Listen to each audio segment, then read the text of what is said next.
Bonjour, c'est Jules Lavie pour Code Source, le podcast d'actualité du Parisien.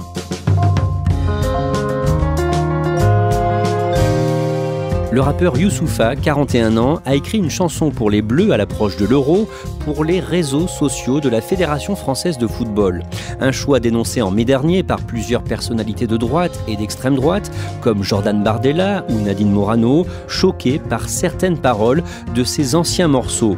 Chez Code Source, ça nous a donné envie de vous raconter l'histoire de Youssoupha avec Marie Poussel, reporter au service culture du Parisien.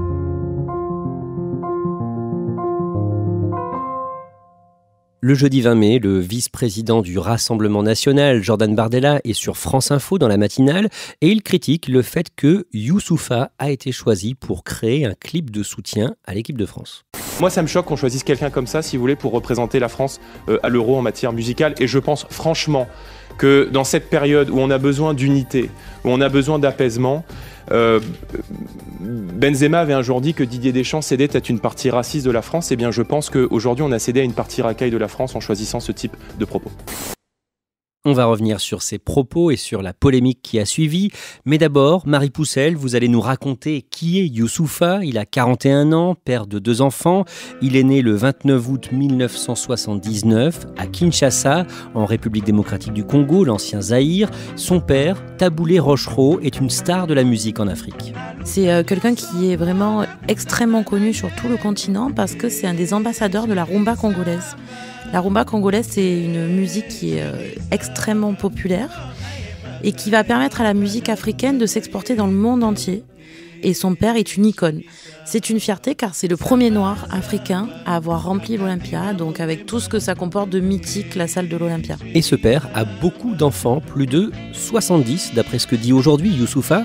Est-ce qu'il a le temps de s'occuper de lui quand il est petit ? En l'occurrence, c'est une star, donc c'est pas un papa au foyer, il ne s'occupe pas de ses enfants puisque lui il est en tournée, il fait beaucoup de promotions, etc. Mais Youssoupha a une formule assez mignonne, il dit il a reçu beaucoup d'amour et il en a donné aussi beaucoup. Du coup, à Kinshasa, il est surtout élevé par sa mère. Sa maman est d'origine sénégalaise. Il grandit dans la communauté sénégalaise qui vit à Kinshasa. Il grandit avec une très solide éducation, il est à l'école française. Et à 10 ans, la maman décide de l'envoyer en France pour lui offrir un avenir, pour lui offrir des études, etc. Et en fait, il ne reverra jamais sa maman qui meurt juste un peu après. Après son arrivée en France en 1989, quelles sont ses conditions de vie ? C'est très dur. Il arrive dans un foyer d'abord, dans des foyers dans lesquels vivent beaucoup d'Africains. Donc c'est très difficile, il y a beaucoup de précarité, il n'y a pas beaucoup d'espace. Et ensuite, il est récupéré par une tante qui, elle, vit à Oni, dans une cité à côté de Cergy-Pontoise, dans le Val d'Oise. Après son arrivée en France, il découvre le rap et il aime beaucoup, notamment IAM et MC Solar. Il découvre MC Solar quand il arrive, c'est l'époque où MC Solar est une star en France. Et il aime chez lui, évidemment, la façon dont il a de manier les mots, mais aussi ses chroniques du quotidien dans les textes. Tout a commencé là-bas dans la ville qu'on appelle Maison Alfort. Quand je vois une Fatma chelou qui fait vibrer son corps, elle me dit MC Solar, viens là que je te donne du réconfort. J'ai dit non merci, c'est très gentil mais je ne mange pas de porc, elle m'a fait bouge de là. Et lui, ça lui parle parce qu'il se dit tiens, l'ascenseur en panne, ça peut raconter quelque chose. Tiens, la voisine, les problèmes de la voisine, ça peut être intéressant à raconter. Donc, il est fou d'MC Solar. Et puis évidemment, IAM, c'est à l'époque de la grande époque de IAM. Et Michael Jackson, qu'il a en poster dans sa chambre. À l'école, Youssoupha est un bon élève. Il lit beaucoup, il est extrêmement doué en lettres, il se nourrit de tout ce qu'il lit, etc. Et il a beaucoup de facilité dans l'écriture. Après des études à la Sorbonne à Paris, il se lance dans le rap au milieu des années 2000. Ça se passe comment au départ ? Il se fait tout de suite remarquer et au milieu des années 2000, Youssoupha fait partie de nouvelles générations après un âge d'or du rap qui a marqué la culture française. Évidemment, IAM, NTM.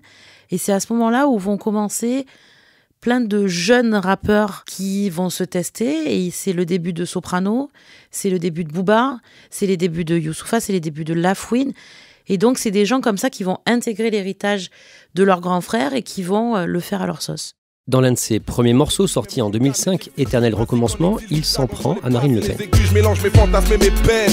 comme dans ce rêve où ma semence de nègre faut en cloque cette chienne de Marine Le Pen. Alors il s'en prend à Marine Le Pen, mais c'est surtout un morceau qui va marquer un peu le début de sa carrière. Tout de suite, il va s'imposer comme quelqu'un qui a une plume extrêmement bien ciselée, il sait boxer avec les mots. Comme c'est quelqu'un de très politique, il s'en prend à Marine Le Pen, qui est à l'époque déjà un des cadres du Front National. Donc c'est un morceau qui va donner le ton de ce qui sera la suite de sa carrière. Il sort son premier album solo en mars 2007, album intitulé « À chaque frère ». On sent qu'il se passe quelque chose autour de lui, il écrit extrêmement bien, c'est du rap qui a intégré toute la culture rap, c'est quelqu'un qui connaît extrêmement bien ses classiques. Tous les gens qui aiment le rap se disent, lui, il va compter, il comptera. Il a un énorme succès d'estime tout de suite. Et puis bon, les gens savent aussi que c'est le fils d'une star. Donc il y a quelque chose, un destin autour de lui qui fait que c'est quelqu'un sur qui on doit compter. Chaque souffle nous pousse chaque jour. Chacun nous à la niaque de chaque Zoulou. Pour chaque claque reçue sur chaque joue. À chaque joute qu'on livre, on en rajoute dans les livres sur la façon dont on se délivre et dont on devient libre. Mais commercialement, ça ne marche pas vraiment. Il n'intéresse pas les majors parce que en fait, il vend pas assez. Donc son contrat se termine, ou en tout cas, il y a une rupture de contrat avec EMI.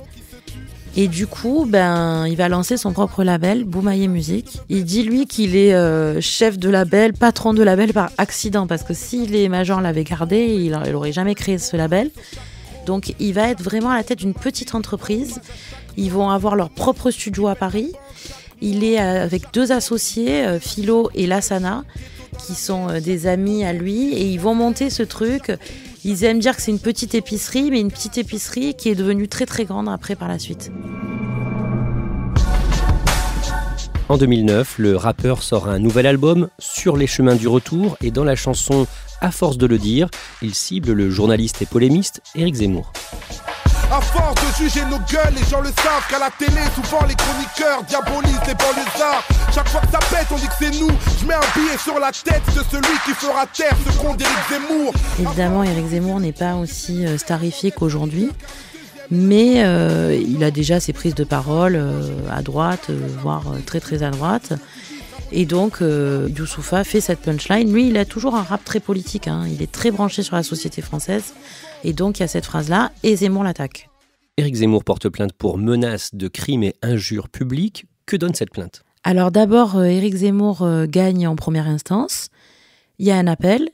Et en deuxième instance, donc en appel, Youssoupha va gagner ce procès. Éric Zemmour va le perdre parce que le juge a estimé que ça faisait partie d'une liberté artistique et qu'il ne mettait pas en cause l'intégrité de Éric Zemmour, l'intégrité physique d'Éric Zemmour, mais que c'était une opinion. Marie Poussel, un jour, en 2013, vous êtes aux côtés de Youssoupha dans un studio de musique à Paris. Vous observez le rappeur enregistrer un titre. C'est un studio en sous-sol avec des murs blancs recouverts de disques de platine, de diamants. Et il vient parce qu'il a été invité sur un album qui s'appelle Mohamed Alix de Kerry James. Et ils enregistrent un trio avec Lino. Youssoupha, c'est le deuxième à arriver. Il est plutôt de très bonne humeur, il vient de s'occuper de ses enfants, il rigole en disant « Vous avez vu les rappeurs aujourd'hui, c'est plus ce que c'était, ça ramène les enfants avant de venir en studio ». Et je les vois travailler, ces 3 artistes, toute la nuit, travailler les textes encore, toute la nuit, rien n'est vraiment calé. Ils sont là, ils rigolent, ils débattent sur ce qui se passe, je me souviens d'un débat sur Cyril Hanouna, et puis de temps en temps, il y en a un qui rentre dans la cabine et qui lâche un couplet. Et là, tout le monde ressort et ah ouais, c'est pas mal quand même. Et en fait, c'est 3 énormes figures du rap français qui ont quelque chose de très simple dans la vie quotidienne et qui en même temps sont en train de créer quelque chose qui va extrêmement marquer parce que Musique Nègre, c'est un titre très engagé qui ressemble à Youssoupha, qui ressemble à Kerry James, dans lequel on parle justement de racisme, d'inégalité sociale, de comment les racistes considèrent le rap comme une musique nègre. Musique négrière pour un feat, là c'est Kerry James qui m'invite. Secteur A tout simplement noir, ménage à 3 et mafia qu'un free. Je serai dernier s'il n'en reste qu'un. J'ai croisé des regards mesquins, controversés dans mes versets, comme un concert de Black M à Verdun, puisqu'on nous critique dans nos combats. Ma négritude dans le coma, votre presse a bien fait semblant quand Laurent Blanc parlait de quotas. Et c'est là où on voit en fait toute la technicité de Youssoupha. C'est vraiment quelqu'un qui a un flow très particulier. Il y a des ingé-sons qui vous expliquent qu'il y a des gens, en fait, dès qu'ils rentrent dans la cabine, ils imposent quelque chose, en fait. Il se passe quelque chose, et Youssoupha, c'est le cas. Il occupe quelle place dans le rap français aujourd'hui ? Ce qui est assez hallucinant, c'est que Youssoupha a un peu occupé toujours la même place. C'est-à-dire que tout de suite, c'est devenu un des grands patrons du rap français. Et même s'il ne vendait pas toujours, sur les premières semaines, énormément de CD, les artistes ont beaucoup de respect pour lui. Chaque sortie d'album est un événement. Et ça reste quelqu'un qui compte énormément. En 2016, il décide d'aller vivre en Côte d'Ivoire avec sa femme et ses 2 enfants. On sait pourquoi ? Déjà, il y a vraiment une raison familiale, c'est-à-dire que sa femme, qui est d'origine tchadienne, a une opportunité de travail à Abidjan. Il décide de la suivre. En gros, il dit, elle, c'est quand même l'épouse d'un artiste, je pars en tournée, je fais des albums, etc. Puis à un moment donné, j'ai bientôt 40 balais, j'ai envie aussi de suivre ma femme. Et après, ce qui est très, très intéressant, il y a une autre lecture aussi, c'est que Youssoupha, l'afrocentrisme, c'est quelque chose d'extrêmement important pour lui. Alors évidemment, de sa culture, de son papa, la culture musicale. Mais pas que. Dans le dernier album, par exemple, il y a une punchline où il dit « Je laisse tous les ploucs à Dubaï, je passe mon réveillon à Abidjan ». C'est-à-dire qu'il a tout à fait conscience de ce qui se passe en Afrique aujourd'hui, de toutes les possibilités que l'Afrique a en elle, et il veut en faire partie. Adama Traoré a été arrêté mardi à Beaumont-sur-Oise. Il est mort alors qu'il se trouvait dans le fourgon qui le ramenait à la gendarmerie. La même année, le 19 juillet, un homme de 24 ans, Adama Traoré, meurt suite à son interpellation par des gendarmes dans le Val d'Oise et le rappeur décide d'aider la famille de la victime. C'est une histoire qui le touche énormément et dès la première manifestation, marche de soutien à la famille, Youssoupha participe, rencontre la famille une première fois, il lui propose son aide. Et ensuite, il reviendra vers cette famille, vers Assa Traoré, qui incarne ce combat pour savoir ce qui s'est passé dans la mort de son frère. Et il va lui proposer d'organiser un concert caritatif. Concert qui a lieu le 2 février 2017 à La Cigale à Paris. Oui, c'est très important parce que c'est lui qui ramène la plupart des rappeurs français. Et c'était un pari. Assa Traoré dit que s'engager en son nom contre les violences policières, c'est quelque chose de très fort. Il va y aller jusqu'au bout et le concert va être complet très très rapidement. Et cela va aider beaucoup la famille à régler les frais d'avocat.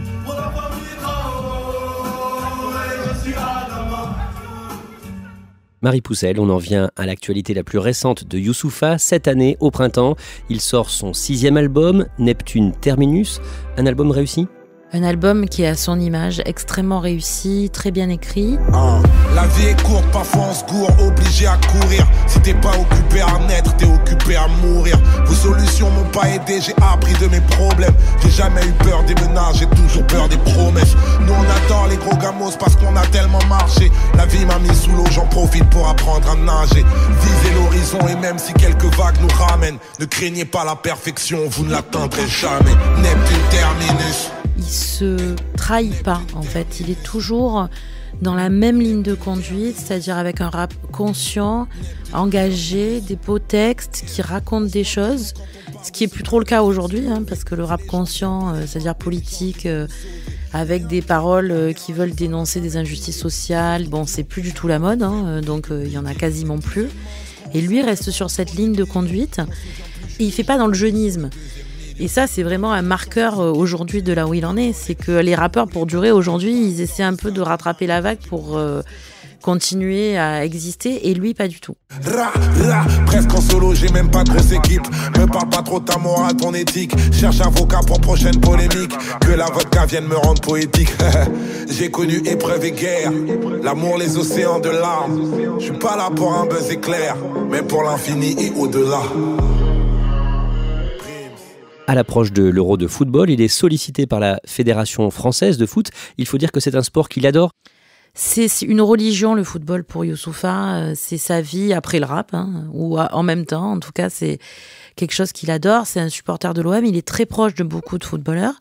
Il a des portables de joueurs. Il fait des débriefs de matchs. Il est chroniqueur sur des chaînes sportives. Il fait beaucoup de déplacements avec les Bleus. Et donc, il a tout ce réseau-là, et vraiment, le foot, c'est une grosse partie de sa vie. Et donc, que lui demande la Fédération française de football ? La Fédération française de football a l'idée de mettre un petit peu en scène l'annonce des joueurs sélectionnés par Didier Deschamps et lui demande une petite chanson qui accompagnera une vidéo pour les réseaux sociaux dans lequel nous verrons tous les noms des gens qui vont partir à l'Euro.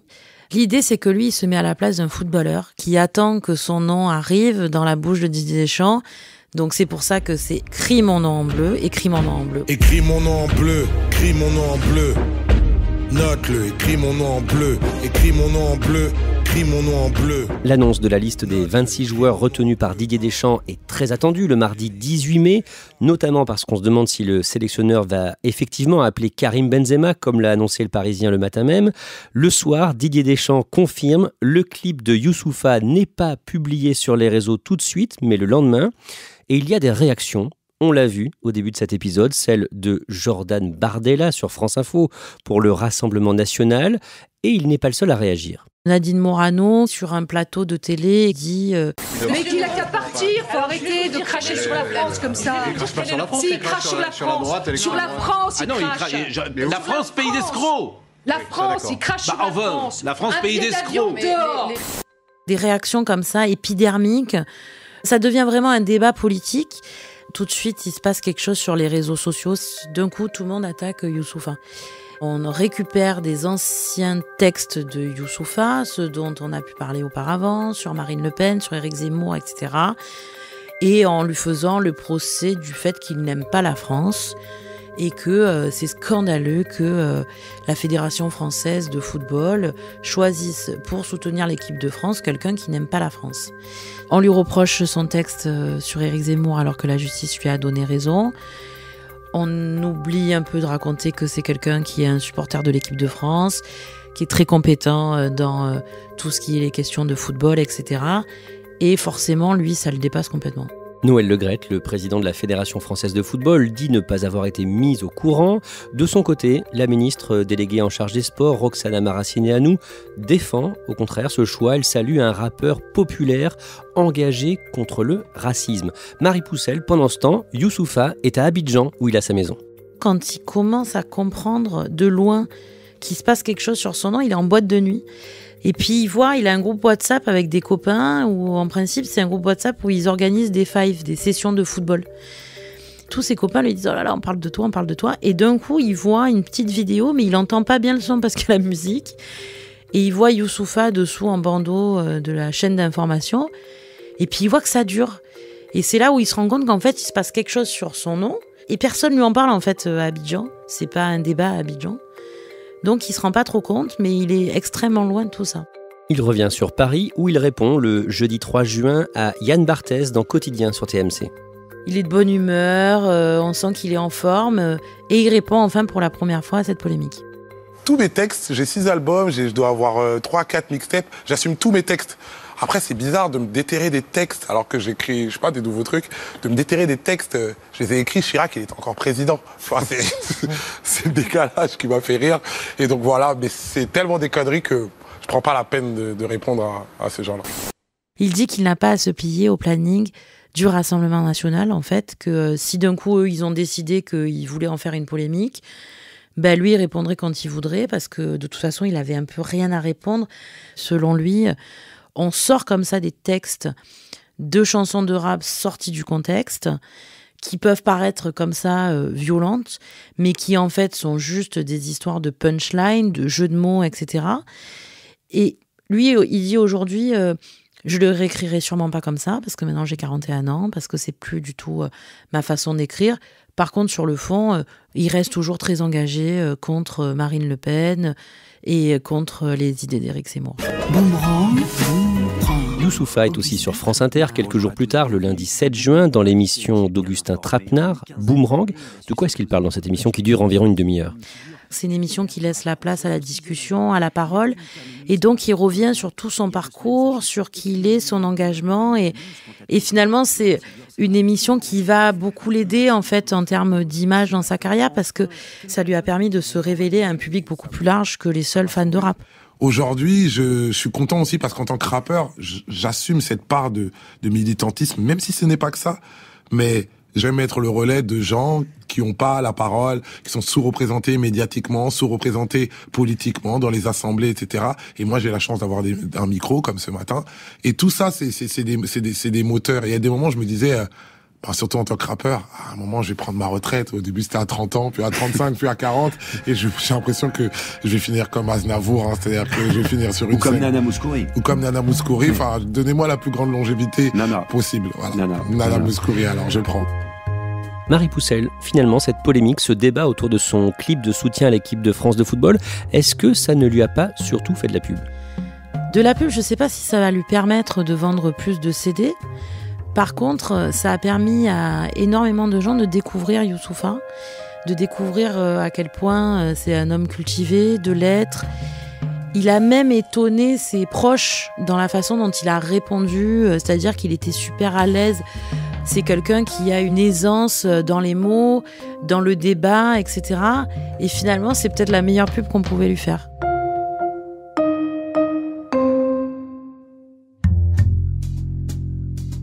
Merci à Marie Poussel. Cet épisode a été produit par Ambre Rosala et Thibault Lambert. Réalisation, Julien Moncouquiol. Code Source est le podcast d'actualité du Parisien, disponible chaque soir du lundi au vendredi. Pour ne rater aucun épisode, abonnez-vous sur Apple Podcast, Google Podcast ou encore Podcast Addict.